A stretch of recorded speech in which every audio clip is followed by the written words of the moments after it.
तो चलिए अब आपको बताते हैं कि फ्रांस में कहां-कहां हिंसा हुई है और कहां अब हिंसा में कमी देखी जा रही है।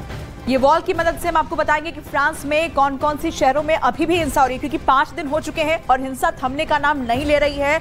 वहां पर लगातार इमारतों को नुकसान पहुंचाया जा रहा है। इसके अलावा जो गाड़ियां हैं उसे क्षतिग्रस्त किया जा रहा है, उनमें भी आग लगाई जा रही है। लेकिन कौन से शहर है जहां पर अभी भी हिंसा की छिटपुट घटनाएं हो रही हैं, वो हम आपको दिखा रहे हैं। देखिए, ये वो शहर है जो अभी भी जल रहे हैं। आप इस ग्राफिक्स में आप देख पा रहे होंगे कि यहाँ पर यानी पेरिस और नॉनवेड, ये दो वो शहर जहां अभी भी हिंसा देखी जा रही है। इसके अलावा और भी कुछ शहर है जहां पर हिंसा की आग अभी थमी नहीं है। देखिए, ऑब्लिवियर्स में जबरदस्त हिंसा हुई थी, लेकिन अब दंगों पे वहां कमी दिखाई दे रही है। लेकिन हालांकि नानतेर की अगर बात करिए, देखिए नानतेर यहाँ पर है। नानतेर में हिंसा की घटनाएं शुरू हुई क्योंकि ये नानतेर वही जगह है जहां पर उस अफ्रीकी मूल के नाबालिग की हत्या कर दी गई थी और अब उसकी मां ने जब न्याय की गुहार लगाई तो विरोध प्रदर्शन शुरू हुआ और वो हिंसा में बदलता चला गया। इसके अलावा नॉनतेर जो है वो पेरिस के बाहरी इलाके का एक शहर है, लिहाजा जल्दी ही पेरिस तक ये पूरी आग जो है वो फैल गई और पेरिस में भी आगजनी और लूट की जो घटनाएं हैं वो दिखाई देने लगी। लेकिन इतना ही नहीं, नर्सेल जो कि फ्रांस की एक पोर्ट सिटी है, देखिए ये साफ तौर पर आपको पोर्ट सिटी दिखाई दे रही है और यहीं से स्विट्जरलैंड और इटली का रास्ता भी जाता है, वहां तक हिंसा की आग फैल गई। पेरिस के पास सिवनी ले तापे में भी हिंसा की आग देखी गई। देखिए, ये सिवनी ले तापे का इलाका जहां पर हिंसा की आग भड़की, हालांकि अब वहां पर धीरे धीरे शांति लौट रही है, ये जानकारी भी सामने आई है। और फ्रांस के बाकी शहरों की बात करें तो वहां भी अब हिंसा की घटनाएं हो रही है और ये आग जो है वो लियोन तक पहुंची है, जो सबसे ज्यादा प्रभावित शहरों में से। ये देखिए, यहाँ मैप पर आप देखेंगे तो लियोन ये शहर है जहां पर अब सबसे ज्यादा प्रभाव इस हिंसा का देखा जा रहा है। तो ये वो तमाम इलाके हैं जहां पर हिंसा की आग देखने को मिली है। फ्रांस की पुलिस के खिलाफ आक्रोश की आग ने कुछ और शहरों को जला दिया है। तुलुजुम की अगर बात करें तो वहां पर भी ये आग पहुंची है और आपको तुलुजुम भी हम दिखाएंगे कि तुलुजुम कहां है। लेकिन उसके पहले आप देखिए कि ये वो तमाम इलाके हैं जहां पर हिंसा की आग फैली है। हमने बर्डियोक्स का भी जिक्र किया था कि बर्डियोक्स में भी किस तरीके से हिंसा की आग फैली है और लिल्ला से भी हिंसा की खबरें सामने आ रही थी। तो देखिए, तुलजुम का इलाका भी हम आपको दिखा रहे हैं जहां पर हिंसा की आग फैल चुकी है और धीरे धीरे कुछ जगहों पर अब शांति भी फैलती हुई दिखाई दे रही है। लिल्ला जो जगह है उसके बारे में कहें, जो आप ऊपर हिंसा देख रहे होंगे, वहां पर भी अभी हिंसा की खबरें आ रही थी, लेकिन अब धीरे धीरे वहां भी शांति देखी जा रही है। और देखिए, फ्रांस में इस वक्त गृह युद्ध जैसे हालात बने हुए हैं। करीब 1 हफ्ते से फ्रांस जल रहा है। और इसके अलावा फ्रांस की सरकार के दावे के मुताबिक अब तक हिंसा के आरोप में 3000 लोगों को गिरफ्तार किया जा चुका है। तो भाई, रूस यूक्रेन में युद्ध के बीच यूरोप में ऐसा कोराम देखकर नेटो के देश भी परेशान हो उठे हैं। सबसे बड़ी बात यह है कि पुतिन ने फ्रांस पर 24 घंटे नजर बनाई हुई है।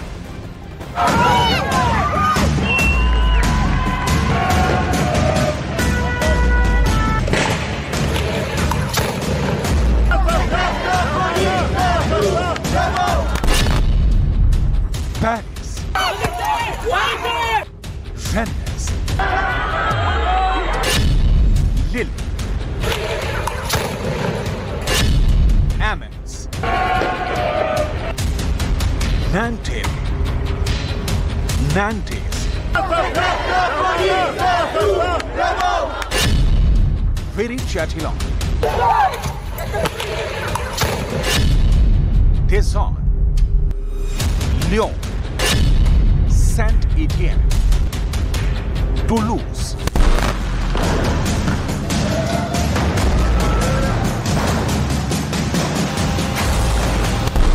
पूरा फ्रांस से इस वक्त गुस्से, नफरत, विरोध और हिंसा में धू-धू जल रहा है। इस हिंसा को पिछले 1 दशक का सबसे भयानक दंगा बताया जा रहा है। न्यूयॉर्क टाइम्स के मुताबिक फ्रांस में दंगाइयों ने 500 से ज्यादा बिल्डिंग्स को नुकसान पहुंचाया है। करीब 4000 जगहों पर आगजनी की घटनाओं में 2000 से ज्यादा कारें जलकर खाक हो गई हैं। सड़क दर सड़क, गली दर गली, शहर दर शहर आग ही आग।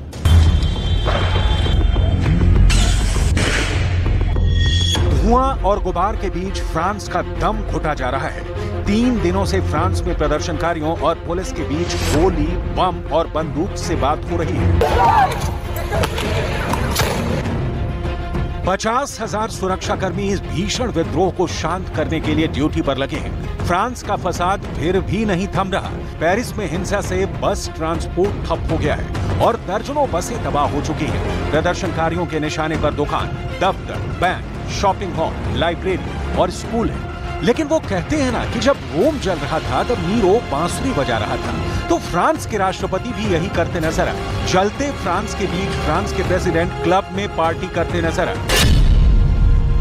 क्यों, कैसे, कब, कितना असर, कितना उपद्रव, कितनी अशांति बाकी? नस्लवाद है रियल दुश्मन। द बर्निंग फ्रांस के इनसाइड स्टोरी की परतें खंगाले। उसके पहले फ्रांस में हिंसा ने अब तक क्या क्या तबाह किया, उसकी लिस्ट देख लीजिए। 27 जून एक किशोर की पुलिस की गोली से मौत। 29 जून प्रदर्शन, हिंसा। 30 जून प्रदर्शन, सड़क पर फायरिंग। 1 जून 249 पुलिस वाले जख्मी, 875 लोग गिरफ्तार। हालात इतने गंभीर हो चुके हैं कि फ्रांस में इमरजेंसी भी घोषित की जा सकती है। भारी भरकम सेना की तैनाती के बाद भी तबाही नहीं रुक रही।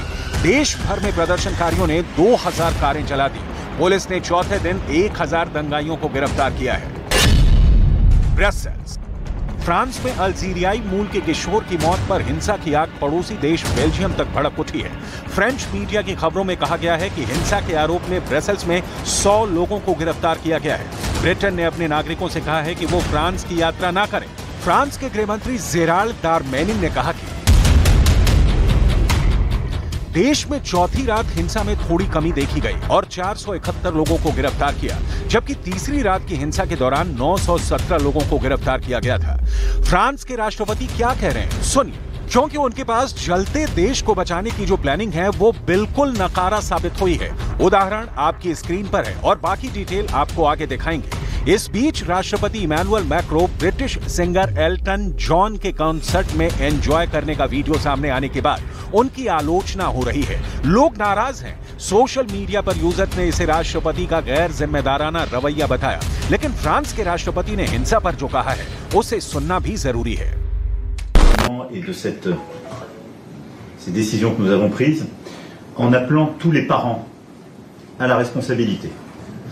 Il est clair que le contexte que nous vivons, on le voit, est la résultante de groupes parfois organisés, violents et équipés, que nous condamnons, que nous appréhendons et qui seront judiciarisés, mais également de beaucoup de jeunes.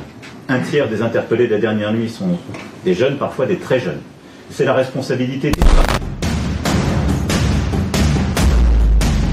Emmanuel Macron की मुसीबत समझी जा सकती है क्योंकि macro बहुत बुरे फंस चुके हैं। हालांकि इसकी डिटेल आगे। फिलहाल उस दंगे की कहानी जो धीरे धीरे यूरोप को अपनी चपेट में लेता दिख रहा है। नस्लवाद के भड़के शोलों के बीच पिछले साल अमेरिका भी जला और अब फ्रांस भी जल रहा है। प्रदर्शनकारियों का सीधा और साफ शब्दों में कहना है कि उनके साथ पुलिस नस्लीय भेदभाव करती है। फ्रांस में पुलिस के नस्लीय अत्याचार को लेकर हमने जो रिसर्च किया उसे विस्तार में दिखाएंगे। पहले उस घटना को समझना जरूरी है जिसने फ्रांस को फूंक दिया। तो क्रोनोलॉजी समझनी होगी क्योंकि एक मौत पर पूरा देश जल रहा है। तो उसके पीछे किसी एक शख्स का बदला नहीं, किसी एक शख्स की सोच नहीं, बल्कि पूरे देश के सिस्टम पर पुनर्विचार की जरूरत होगी। फ्रांस में नस्लीय भेदभाव का फिगर आपको दिखाएंगे। पहले फ्रांस की हिंसा की वजह समझ लीजिए। पुलिस रूटीन ट्रैफिक जांच कर रही थी। नाहेल चेकिंग के लिए रुका नहीं, उसने अपनी मर्सिडीज आगे बढ़ा दी। इस पर पुलिस कर्मियों ने पॉइंट ब्लैंक पर उसे गोली मार दी थी। नाहेल की मौत हो गई। वो अपनी मां का इकलौता बेटा था और टेक अवे डिलीवरी करता था। अल्जीरियाई मूल के नाहेल का कोई क्रिमिनल रिकॉर्ड नहीं था।